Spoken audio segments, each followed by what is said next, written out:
25 décembre 2023. Mesdames et messieurs, bonsoir et bienvenue dans ce journal.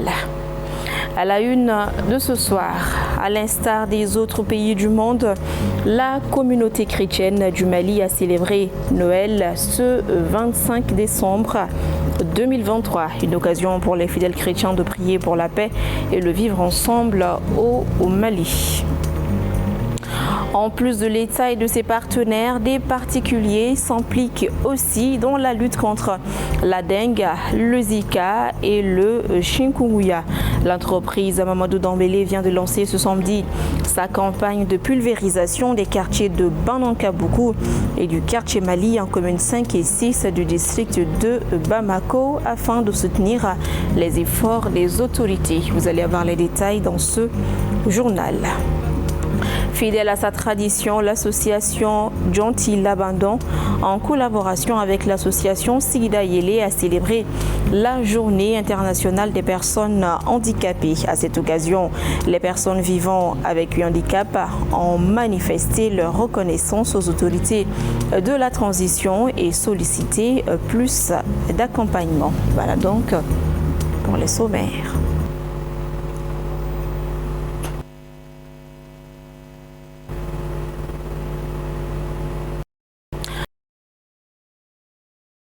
L'église évangélique protestante de Bamako-Croix, à l'instar des autres églises, a célébré le dimanche soir le réveillon de Noël. Placé sous le thème « L'Évangile, un homme pour sauver l'humanité », cette veillée a été l'occasion pour les fidèles de l'église protestante de prier pour la paix et le vivre ensemble au Mali et aussi saluer les actions engagées par les autorités de la transition pour la refondation de notre pays. La cérémonie a été marquée par la présence du ministre des Affaires religieuses, des cultes et des coutumes, ainsi que de Bakary M. Sidibé, notre reporter.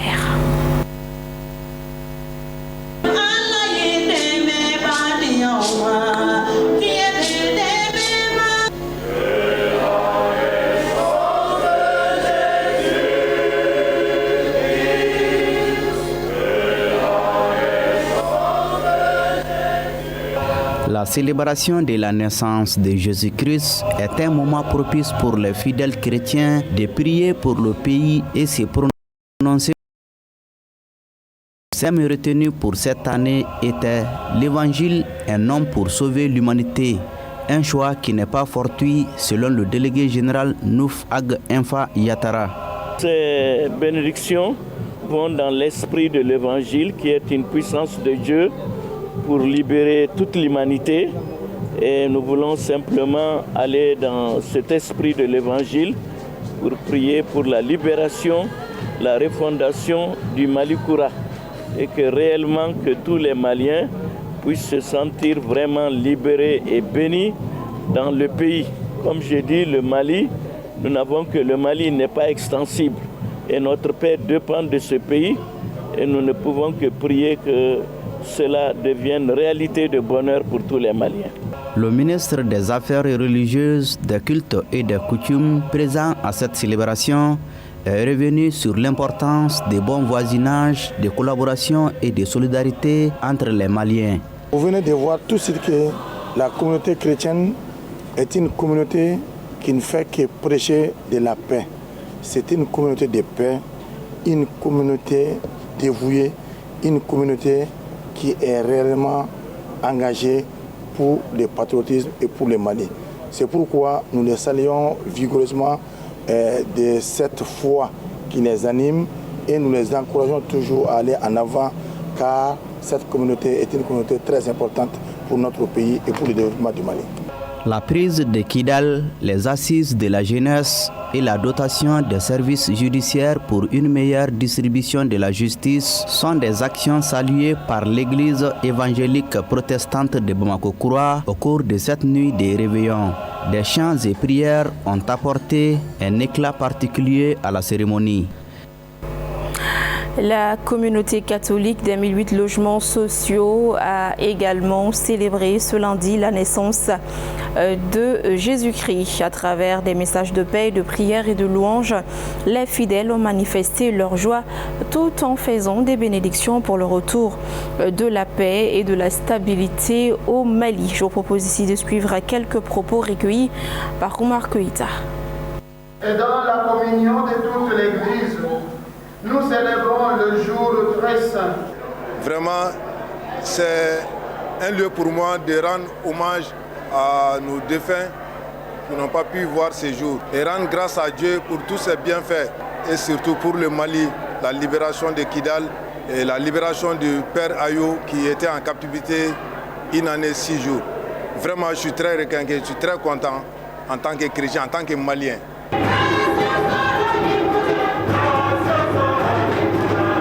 C'est la fête de Renaissance, la fête de Noël, c'est la fête du renouveau qui nous permet de prendre un autre souffle pour la vie éternelle. Et ensuite, ça nous permet aussi d'égayer la paix au niveau de la communauté et de nos familles et en général dans le Mali, parce que nous sommes les mêmes. Frères chrétiens et musulmans, nous sommes les mêmes. Je lance un message de paix, de cohésion. Je demande à tous les Maliens d'être solidaires et je précise qu'avec la nativité du Seigneur, que la fête de Noël soit une source de renforcement de paix et de cohésion dans notre pays.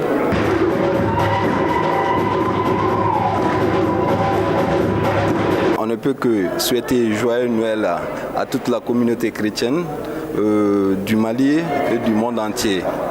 Joyeux Noël à tout le monde. On ne peut que dire, s'adresser à tous les Maliens, soutenons-nous.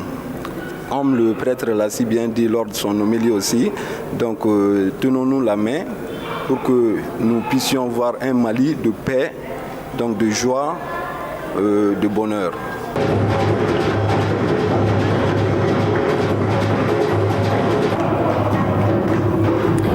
Voyons à présent la célébration de Noël à l'église de Missabougou avec Maïmouna Ouedraogo et Bakari MCDB. Après les réveillons de Noël, place aux festivités du grand jour.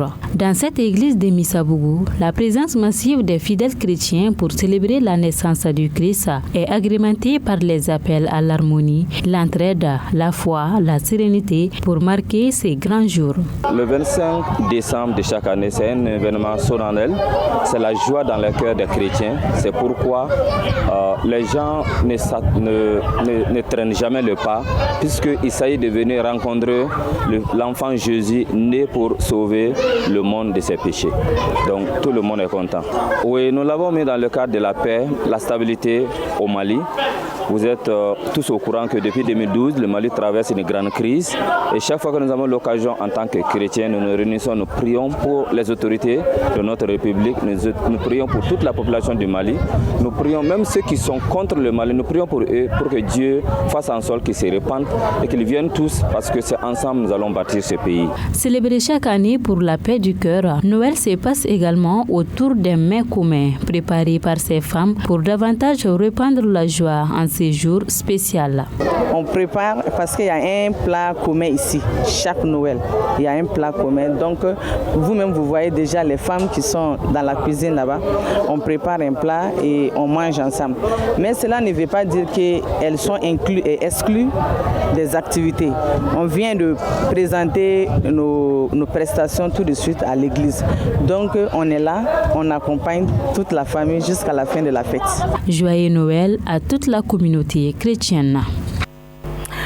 Par ailleurs, 1973 à 2023, l'école de Faladje Banakabougou a aujourd'hui 50 ans. Le groupe intergénérationnel Mon École a 50 ans et ses partenaires ont célébré cet événement le samedi 23 décembre 2023. Un moment de retrouvailles entre les anciens élèves et de reconnaissance aux enseignants qui ont fortement contribué au rayonnement de cet établissement scolaire. Aussi, par cette célébration, les organisateurs veulent redorer l'image de l'école malienne et inciter les élèves à l'excellence. Nous retrouvons Bakary M. Sidibé pour le compte-rendu. Le groupe scolaire Faladje Banangaboku fait partie des écoles de référence du Mali indépendant. De sa création en nos jours, ils sont des milliers de cadres, des enseignants chevronnés à passer par cette école. En célébrant ses cinquantenaires, le groupe intergénérationnel Mon École à 50 ans veut non seulement contribuer à rehausser le niveau d'enseignement, mais aussi de rendre cette école un espace plus attrayant. C'est d'abord l'ambiance, mais au-delà du caractère festif, on s'est dit qu'il faut faire des actions de soutien et d'encouragement.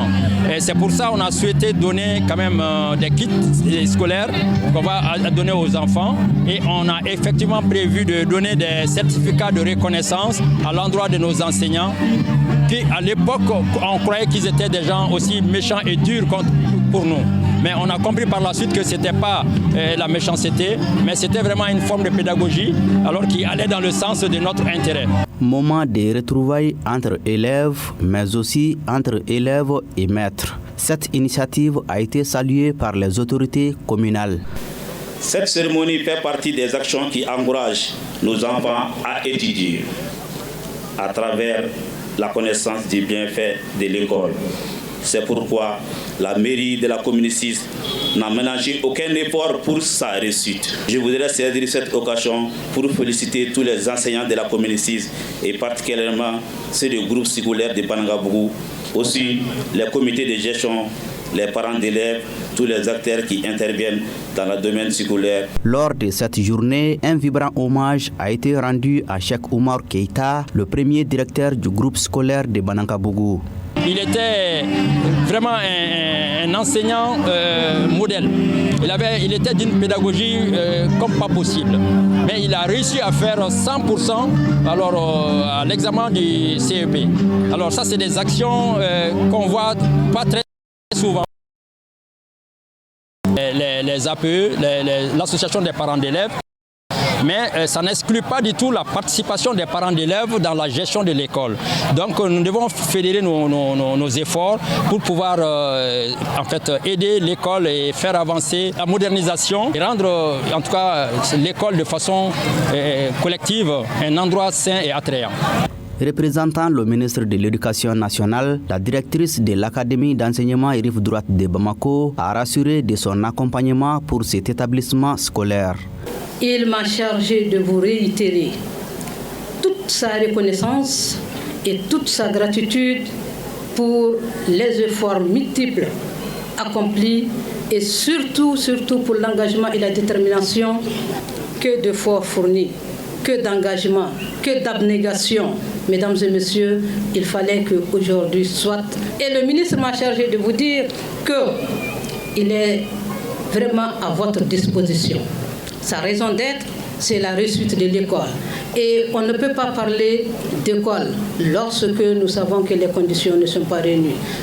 Un sketch de sensibilisation sur les avantages de l'éducation, la remise des kits scolaires à l'administration par le groupe intergénérationnel Mon École à 50 ans et la remise des attestations de reconnaissance ont été des temps forts de ce 50e anniversaire du groupe scolaire de Banangabougou, parrainé par le PDG de Toguna Agro-Industrie, Seydou Nantoumé. Il était représenté à l'occasion par son fils Dédé Nantoumé.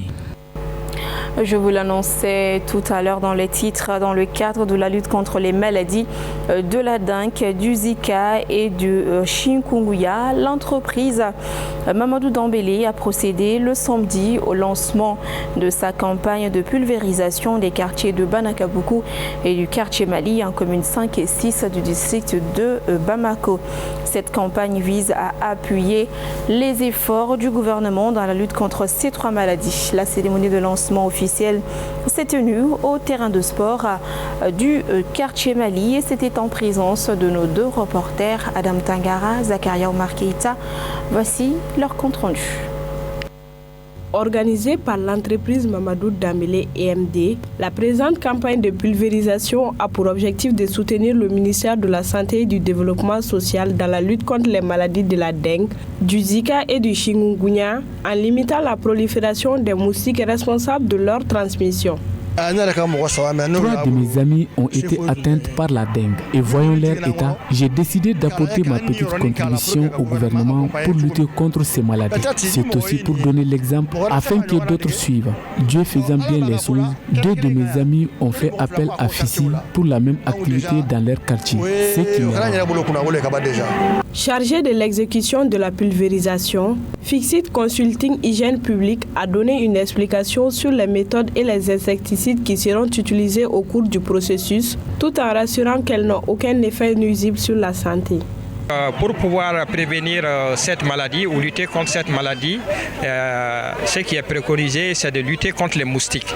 Bon, pour pouvoir lutter contre les moustiques, l'un des moyens, c'est de faire ce qu'on appelle la pulvérisation spatiale d'insecticides dans les endroits où se trouvent les moustiques. Et les produits qu'on utilise, c'est des produits qui sont certifiés, qui sont testés au laboratoire et qui sont efficaces contre les moustiques.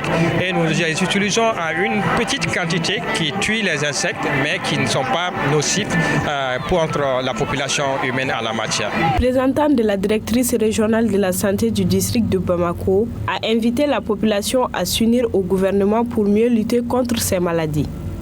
La prévention, ce n'est pas une seule opération. Il faut quand même des actions couplées. Peut-être en amont qu'on arrive à assainir les lieux et de penser à la salubrité de l'environnement et de la maintenir. Et à ce moment, on peut prévenir à ne pas avoir la prolifération des moustiques qui sont cause de cette maladie, de ces maladies-là. Spécialisée en BTP, l'entreprise Mamadou Dambélé a été créée il y a de cela 20 ans.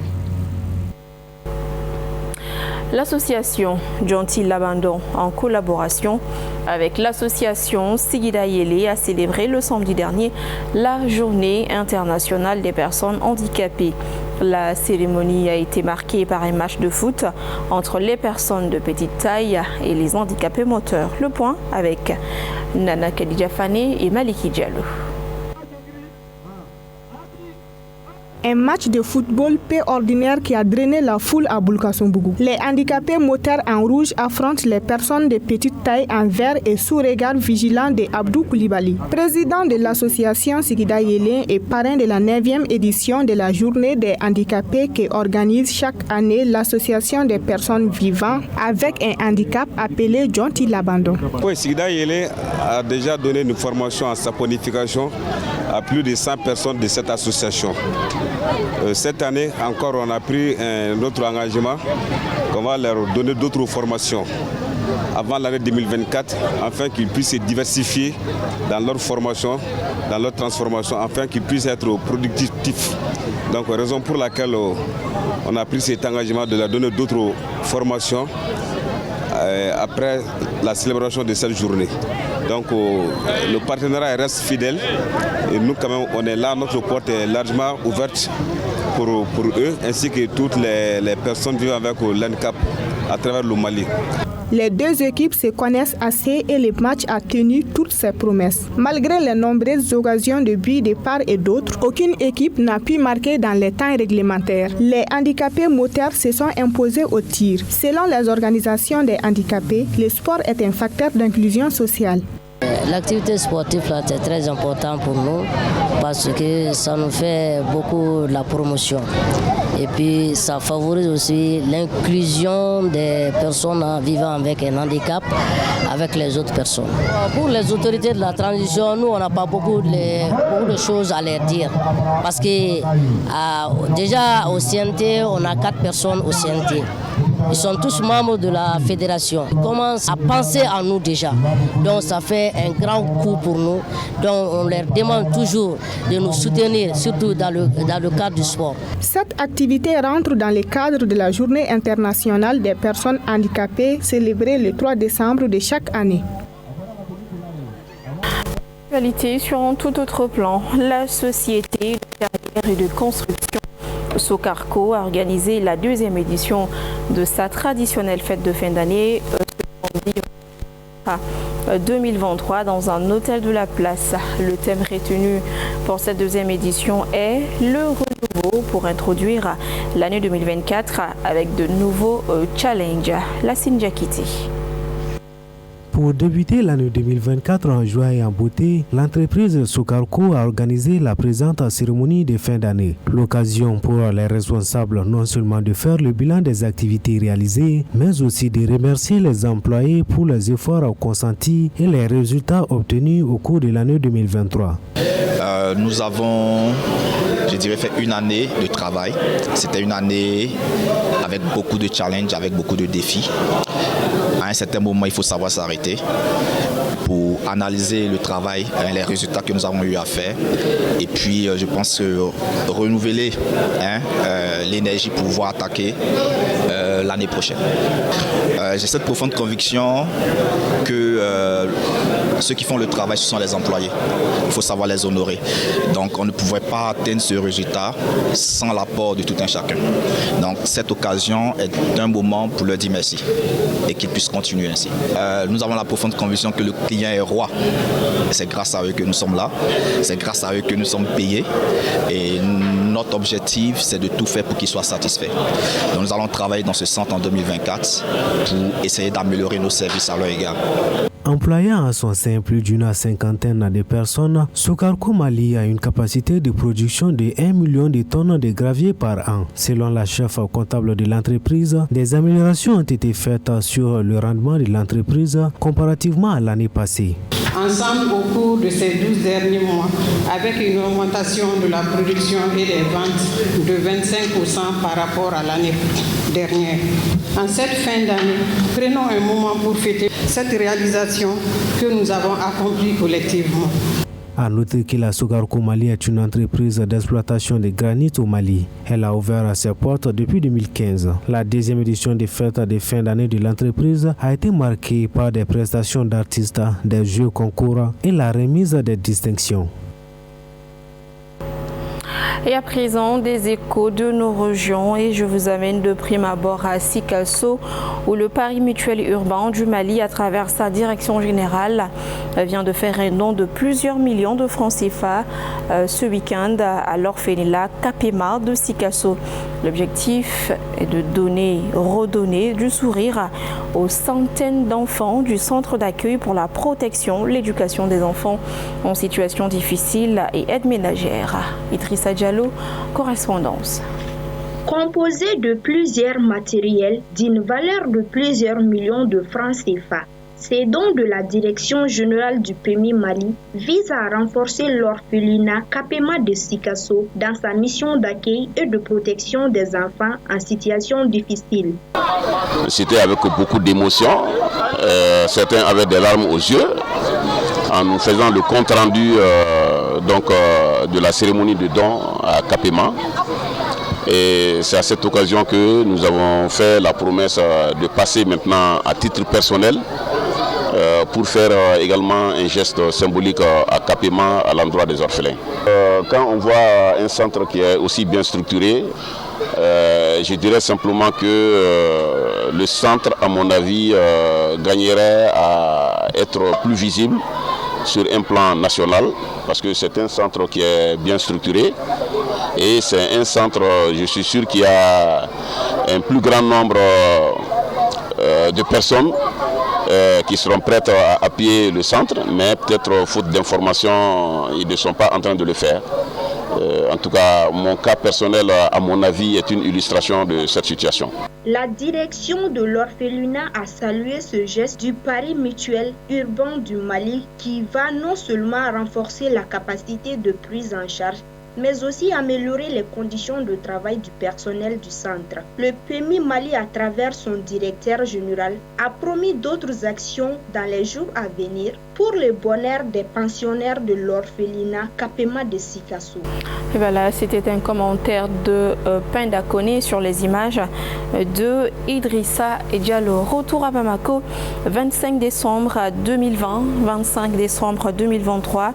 Cela fait exactement 3 ans, jour pour jour, que le président de l'Union pour le Rassemblement et la démocratie, URD, Soumaïla Cissé, décéda.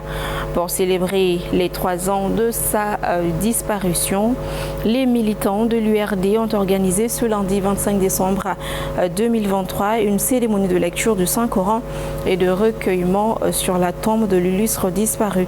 Il s'agit à travers cette journée de rappeler le patriotisme de l'homme et son engagement pour le développement du Mali. Quelques impressions ont été recueillies par notre reporter Zakaria Omar Keïta que je vous propose de suivre. Cet anniversaire, 3e anniversaire, nous avons fait un programme simple. Nous nous sommes dit qu'un défunt, il a besoin de bénédiction, il n'a pas besoin de grands discours. Nous avons programmé la séance de lecture du Coran que vous avez suivi tout à l'heure. Ensuite, nous allons au cimetière avec les jeunes, nous allons faire des bénédictions là-bas aussi au cimetière. Au retour, les jeunes vont s'entretenir sur son projet. Et Soumaïla, c'était un grand cadre du pays. Soumaïla, c'était quelqu'un qui avait le Mali dans le cœur, qui avait tous les Maliens dans le cœur. Soumaïla, c'est le seul candidat du Mali de ces derniers temps-là qui avait fait un vrai projet de développement pour le Mali. Donc nous, aujourd'hui, nous avons partagé ce projet avec lui et nous pensons pouvoir continuer sa vision, continuer ce qu'il souhaitait pour le Mali, le développement, le bien-être des Maliens, vraiment le devoir accompli d'avoir fait quelque chose pour ce pays-là. Après cette lecture du Coran, pour apporter paix, bénédiction sur l'âme de feu Soumaïla ainsi que l'âme de tous nos disparus, nous avons jugé nécessaire de faire le déplacement pour faire un recueillement sur sa tombe. Encore un symbole, encore pour faire des bénédictions, pour le confier à Allah subhanahu wa ta'ala. Nous commémorons la date de son décès afin que les autres Maliens et le monde entier pensent encore à Soumaïla. Pourquoi particulièrement les jeunes tiennent à cela? Soumaïla avait l'habitude de le dire de son vivant qu'il est dangereux de penser, réfléchir et agir à la place des jeunes pour résoudre leurs problèmes. Il disait plutôt que les jeunes avaient le génie en eux. En les écoutant, eux-mêmes ont la solution à leurs problèmes. Pour ça, c'est un pacte à vie. Tant que nous respirerons, nous célébrerons l'homme. L'URD donc qui commémore la disparition de Soumaïla Cissé. Cette édition est terminée. Merci à tous ceux qui ont contribué à sa réalisation. Grand merci à vous également de l'avoir suivi. Très bonne fête de Noël à tous les chrétiens du Mali et d'ailleurs et singulièrement à Emmanuel Koulibaly. À demain 19h pour de nouvelles informations. Bonsoir.